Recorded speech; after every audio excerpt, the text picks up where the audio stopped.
बहुत समय पहले की बात है। किसी गांव में एक किसान रहता था। वह रोज भोर में उठकर दूर झरनों से स्वच्छ पानी लेने जाया करता था। इस काम के लिए वह अपने साथ 2 बड़े घड़े ले जाता था, जिन्हें वो डंडे में बांधकर अपने कांध पर दोनों ओर लटका लेता था। उनमें से एक घड़ा कहीं से फूटा हुआ था और दूसरा एकदम सही था। इस वजह से रोज घर पहुँचते पहुँचते किसान के पास 1.5 घड़ा पानी ही बच पाता था। ऐसा 2 साल से चल रहा था। सही घड़े को इस बात का घमंड था कि वो पूरा का पूरा पानी घर पहुंचाता है और उसके अंदर कोई कमी नहीं है। वहीं दूसरी तरफ फूटा घड़ा इस बात से शर्मिंदा रहता था कि वो आधा पानी ही घर तक पहुंचा पाता है और किसान की मेहनत बेकार चली जाती है। फूटा घड़ा यह सब सोचकर बहुत परेशान रहने लगा और एक दिन उससे रहा नहीं गया।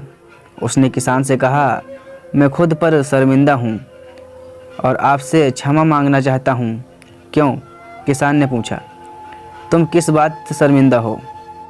शायद आप नहीं जानते, पर मैं एक जगह से फूटा हुआ हूँ और पिछले 2 साल से मुझे जितना पानी घर पहुँचाना चाहिए था, बस उसका आधा ही पहुँचा पाया हूँ। मेरे अंदर ये बहुत बड़ी कमी है और इस वजह से आपकी मेहनत बर्बाद होती रही है। फूटे हुए घड़े ने दुखी होते हुए कहा। किसान को घड़े की बात सुनकर थोड़ा दुख हुआ और वह बोला, कोई बात नहीं, मैं चाहता हूँ कि आज लौटते वक्त तुम रास्ते में पड़ने वाले सुंदर फूलों को देखो। घड़े ने वैसा ही किया। वह रास्ते भर सुंदर फूलों को देखता आया। ऐसे करने से उसकी उदासी कुछ दूर हुई, पर वह पहुँचते पहुँचते फिर उसके अंदर से आधा पानी गिर चुका था। वह मायूस हो गया और किसान से क्षमा मांगने लगा। किसान बोला, शायद तुमने ध्यान नहीं दिया, पूरे रास्ते में जितने भी फूल थे वे बस तुम्हारी तरफ ही थे। सही घड़े की तरफ एक भी फूल नहीं था।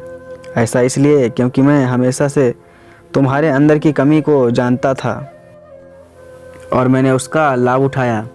मैंने तुम्हारे तरफ वाले रास्ते पर रंग बिरंगे फूल के बीज बो दिए थे। तुम रोज थोड़ा थोड़ा करके उन्हें सींचते रहे और पूरी रास्ते को इतना खूबसूरत बना दिया। आज मैं तुम्हारी वजह से ही मैं इन फूलों को भगवान को अर्पित कर पाता हूँ और अपना घर सुंदर बना पाता हूँ। तुम ही सोचो, अगर तुम जैसे हो वैसे नहीं होते तो भला क्या मैं ये सब कुछ कर पाता? दोस्तों, हम सभी के अंदर कोई ना कोई कमी होती है, पर यही कमियाँ हमें अनोखा बनाती है। उस किसान की तरह हमें भी हर किसी को वो जैसा है वैसा ही स्वीकार करना चाहिए और उसकी अच्छाई की तरफ ध्यान देना चाहिए। और जब हम ऐसा करेंगे तब फूटा घड़ा भी अच्छे घड़े से मूल्यवान हो जाएगा।